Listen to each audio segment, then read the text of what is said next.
Go and try your luck, test me, and again we let it rain. Please don't start us up. Got that black and white, that yin and yang. Mr. Officer, please don't search us, we don't got a thing. Tell them park it up, then Hey, what's up everybody? It's Brenton Brown from Forza Tuning and Performance. And we got a good race for you all today. What we're gonna do is we have a bone stock 2018 Audi R8 V10 Plus. Okay, so this is basically the Huracan version of the R8. And so we're gonna put it up against a stock Trackhawk and a Stage 4R Trackhawk. So this is gonna give you some comparisons to what this car's stock before we do anything to it does versus Trackhawk and then a Stage 4R. So you got a few different comparisons.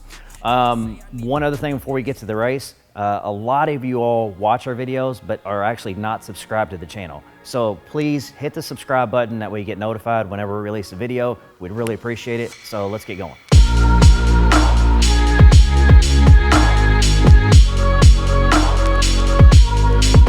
3, 2, 1, go.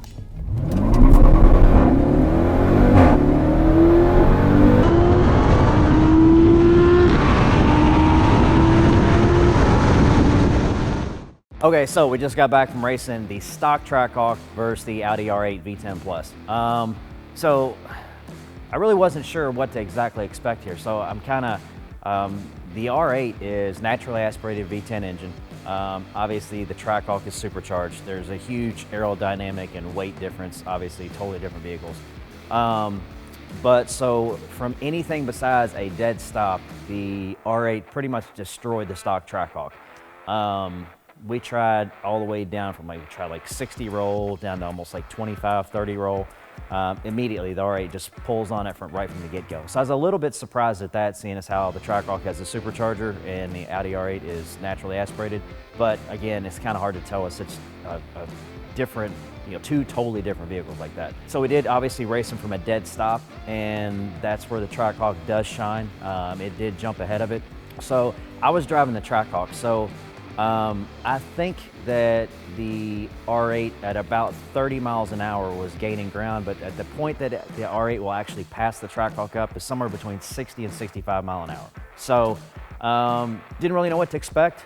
Pretty interesting to say the least. So if you got a Trackhawk and you're gonna pull up against an Audi R8, probably not a good race to initiate. And if you got an R8 and you see a Trackhawk, probably unless you're at a dead stop, you're gonna have no problem beating it. So now that we got that out of the way, let's go take the Audi R8 against the Stage 4R Trackhawk and see how those two compare. So let's go to it. I feel like we should all have code names. Yeah, I do too. I'm not sure what they should be though. Brenton could be the brown missile. That way at car shows or anything, we could all just use code names.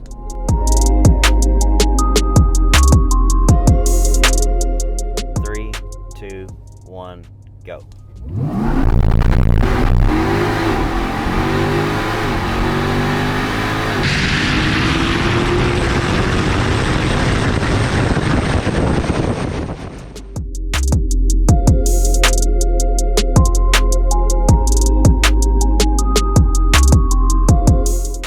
The Trackhawk that we raced is a Stage 4R Trackhawk.